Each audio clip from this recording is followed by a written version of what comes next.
मेरे को ग्राउंड की आवाज चाहिए, यहाँ की नहीं समझने का प्रयास कीजिए। संस्कृत में एक धातु होती है, उस धातु का नाम है रम। रम माने रमना, कहीं पे रम जाना, जम जाना। रम धातु से राम शब्द की व्युत्पत्ति हुई है और भगवान राम का जो प्राकट्य है इस धराधाम के सगुण साकार रूप में, उसका हेतु, उसका उद्देश्य हमें आपको दर्पण दिखाना है। जैसे हम आप घर से कहीं प्रस्थान करते हैं तो यह देखते हैं कोई तैयारी में कमी तो नहीं हुई, तो शीशा अवश्य देखते हैं, दर्पण अवश्य देखते हैं। क्यों देखते हैं? अगर कोई कमी रह गई तो उस दर्पण से अपने आप को हम संवार लेते हैं, सजा लेते हैं।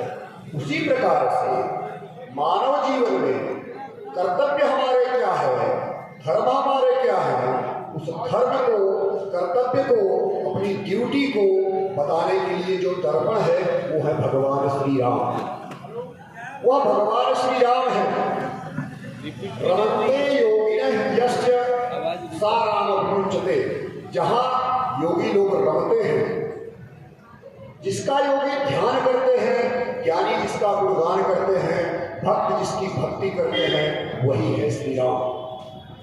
राम का जन्म कहाँ होता है? समझिएगा तात्विक दृष्टि से। राम का जन्म होता है अयोध्या में। अयोध्या क्या है? ये हमारा शरीर ही अयोध्या है। इसका संधि विच्छेद कीजिए। जहां पर युद्ध असंभावी हो, जहां पे युद्ध का कोई स्थान न हो, उसी का नाम है अयोध्या। हमारे आपके शरीर में द्वंद्व चलता है, आत्मा का। आत्मा और बुद्धि आपस में द्वंद्व करते हैं। एक कहता है कि यह काम कर, संकल्प लेता है। बुद्धि जो मन के रूप में विराजमान है, वह विकल्प ढूंढता रहता है कि अमुक कार्य करना चाहिए, अमुक कार्य करना चाहिए, और आत्मा उसको आईना दिखाती है, भगवान श्री राम का मर्यादा दिखाती है, यह काम हमें, धर्म का मार्ग दिखाती है, यह कार्य हमें करना है अथवा नहीं, और यदि करना है तो किस प्रकार से करना है। तो अयोध्या का मतलब हुआ जहां पर किसी प्रकार का द्वंद्व न हो, जहां पर किसी प्रकार का द्वंद्व न हो, युद्ध न हो, उसका नाम है अयोध्या। अब भगवान जन्म किससे लेते हैं? कृपया अपना अपना स्थान ग्रहण करके भगवान श्री राम के चरित्र पर ध्यान लगाने की कृपा करें। जन्म किससे लेते हैं भगवान श्री राम? पिता का नाम है दशरथ। तो दशरथ कौन है? राम राम सब कोई कहे, दशरथ कहे न कोई। एक बार दशरथ कहे, कोटि जन्म फल होय। दशरथ माने 10 इंद्रियां। हमारे आपके शरीर में, रथ में, शरीर रूपी रथ में 10 इंद्रियों रूपी घोड़े लगे हुए हैं, उसी का नाम है दशरथ। तो जब इंद्रियों का हम संयम करेंगे, कौशल्या जो कुशल है, प्रवीण है, जो इंद्रियों का संयम अपने रथ का करता है, अर्थात इंद्रियों रूपी घोड़े हमें नहीं चला रहे हैं, बल्कि हम अपने घोड़े को चला रहे हैं। तो जिसका अपने रथ में संयम है, जिसके अंदर प्रवीणता है, कुशलता है, उस कौशल्या और दशरथ जी के नंदन बन के राम का प्राकट्य होता है। राम का वहां पे प्राकट्य होता है। राम कौन है? मर्यादा पुरुषोत्तम है। हमें आपको जीवन में क्या करना है? हमारे आपके जीवन के कर्तव्य का संविधान ही श्री राम है। जीवन के कर्तव्य का ही संविधान श्री राम है। सूर्यवंशी है भगवान श्री राम, सूर्यवंशी है। और सूर्यवंश में जितने भी राजागण रहे हैं, उनको पुत्र प्राप्ति में दिक्कतें हुई हैं, उनको पुत्रेष्टि यज्ञ करना पड़ा। पुत्रेष्टि यज्ञ के बाद ही भगवान श्री राम का अथवा अन्य राजाओं के जो पुत्र हुए उनकी उत्पत्ति हुई। अब पुत्र क्यों नहीं होते थे? कई कारण होते हैं उसके। किसी किसी को पूर्वजों का जो श्राद्ध नहीं करते हैं, पूर्वजों के श्रद्धा नहीं व्यक्त करते हैं, उनको पितृदोष लग जाता है। कभी कभी ग्रह दोष भी होता है, जहाँ सूर्य और शनि एक साथ ज्योतिष में बैठ जाते हैं, वहां संतान उत्पत्ति में विलंब होता है। तो भगवान श्री राम दशरथ के यहाँ जो प्रकट हुए, क्योंकि दशरथ जी के यहाँ संतान नहीं थी, उन्होंने पुत्रेष्टि यज्ञ कराया। और पुत्रेष्टि यज्ञ कराने के बाद उनके यहाँ श्री राम का प्राकट्य हुआ। अकेले नहीं आए भगवान, 4 भाई साथ में आए। एक उनके वाहन है शेषैया, जिस पर वो विराजमान होते हैं, शेषनाग, उनके अवतार बन श्री लक्ष्मण जी याद आते हैं। और उनके जो शंख चक्र है, भगवान के जो शंख और चक्र हैं, वो क्रमशः भरत और शत्रुघ्न बन करके आते हैं। तो शत्रुघ्न जी कौन है? शत्रुघ्न जी को पहले समझिए कौन है कि जाके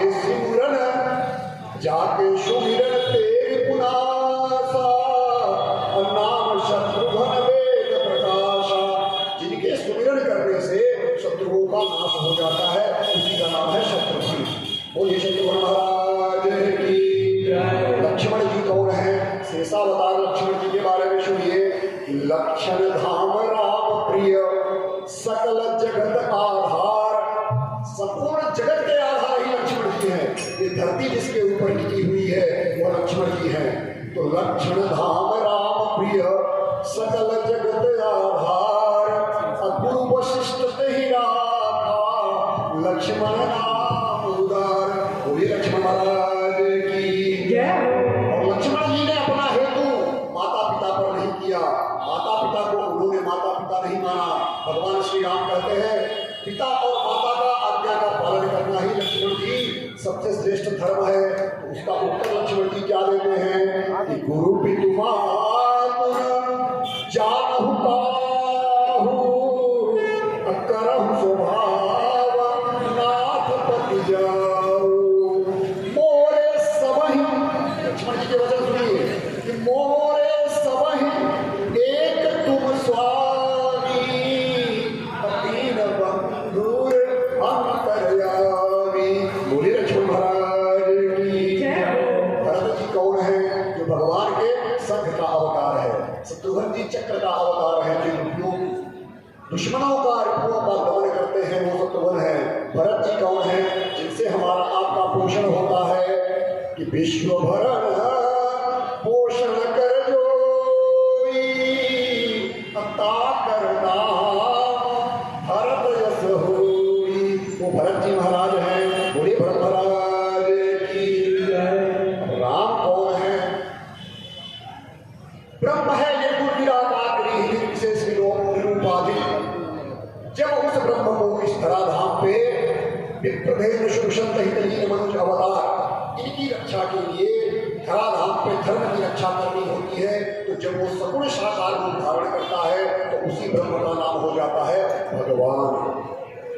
ब्रह्म है निर्गुण निराकार, जब वो सगुण निराकार रूप धारण करता है उसको कहते हैं परमात्मा, और जब वो सगुण साकार रूप धारण कर लेता है तो उसको कहते हैं भगवान। तो राम कौन है? वही ब्रह्म है, राम ही परमात्मा है, और राम ही आज भगवान बन करके आए हुए हैं। बाबा को स्वामी तुलसीदास जी कहते हैं, क्या कहते हैं कि राम ब्रह्म चिन्मय अविनाशी, सर्वरहित सब पुरपुरवासी। राम ही ब्रह्म है, चिन्मय है, अविनाशी है, सर्वरहित है, सबके पूर्व पे विराजमान है, जो सबकी सांसें चला रहे हैं, जो सबको बोलने की शक्ति दे रहे हैं, जो सबको सुनने की शक्ति दे रहे हैं, जो सबको अंगों को चलाने की शक्ति दे रहे हैं, वही भगवान श्री राम।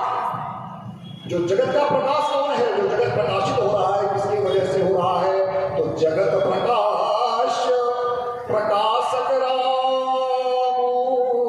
अपायाधीश ज्ञान गुण धाम। संपूर्ण जगत का प्रकाश प्रकाशमान हो रहा है वो भगवान श्री रामचंद्र जी के वजह से हो रहा है।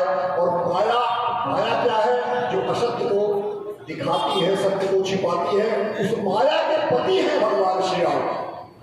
माया उनके इशारे पर चलती है, माया लोगों को भ्रमित करती है, सत्य से दूर करती है, असत्य को सामना कराती है। और कौन है श्री राम? सबकर परम प्रकाशक जोई, राम अनादि अवधपति सोई। जो आनंद सिंधु सुख राशि, बसी करते त्रैलोक सुपासी। जो सुख धाम राम यस नामा, अखिल लोकदायक विश्राम। ये है भगवान श्री राम जी। और उनकी आदि शक्ति कौन है? कल आपको राधा जी की परिभाषा बताया था कि जब कोई भी शक्ति भागती है तो शक्तिमान की जो शक्ति होती है वही है आदि शक्ति। तो यहाँ पे सीता जी आदि शक्ति बन करके प्रकट होती है। आदि शक्ति जय जग उपजाया तो अवतरहि मोर विहवाया। और बजरंग बली हनुमान जी कौन है? हनुमान समन ही बड़ भागी, नहीं को राम चरण अनुरागी। शंकर सुवन केसरी नंदन, तेज प्रताप महाजगवंदन। राम दूत अतुलित बलधामा, अंजनी पुत्र पवन सुत नामा। रुद्रावतार है श्री हनुमान जी। अब जब राजा दशरथ के पुत्र नहीं हो रहे थे तो उन्होंने पुत्रेष्टि यज्ञ कराया। उसमें से अग्नि भगवान चलते करके प्रकट होते हैं। उस खीर का 2 भाग कर देते हैं। एक भाग कौशल्या जी के अंजलि दे देते हैं, एक भाग का आधा आधा सुमित्रा और कैकेयी को देते हैं। सुमित्रा वाला भाग लेकर के बाज चला जाता है। बाज ऊपर से उड़ रहा था, उठा लिया और वह भाग ले जाकर के अंजनेय पर्वत पर अंजना माता तपस्या कर रही है पुत्र के लिए, दूध देता है, वो ग्रहण करती है तो हनुमान जी का प्राकट्य होता है। अब कौशल्या ने अपने थाली का आधा भाग सुमित्रा को दिया और आधा भाग कैकेयी दे दिया।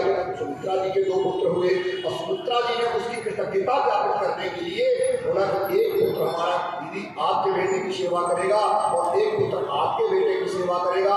तो भगवान राम जी की सेवा के लिए लक्ष्मण का अवतार हुआ और भरत जी की सेवा के लिए शत्रुघ्न का अवतार हुआ। अब हमारे भगवान श्री राम के प्राकट्य का समय हो रहा है। श्री गीता मानस समिति के तत्वाधान में विगत कई वर्षों से जो प्रक्रिया चली आ रही है, जिस रूप का पालन हो रहा है, उसको सगुण साकार देने के लिए, प्रत्यक्षता देने के लिए आदरणीय श्री हृदय नारायण सक्सेना जी राम जी का प्राकट्य कराएं।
अवध बिहारी सावरिया, अवध बिहारी सावरिया, ले चले अपनी नागरिया।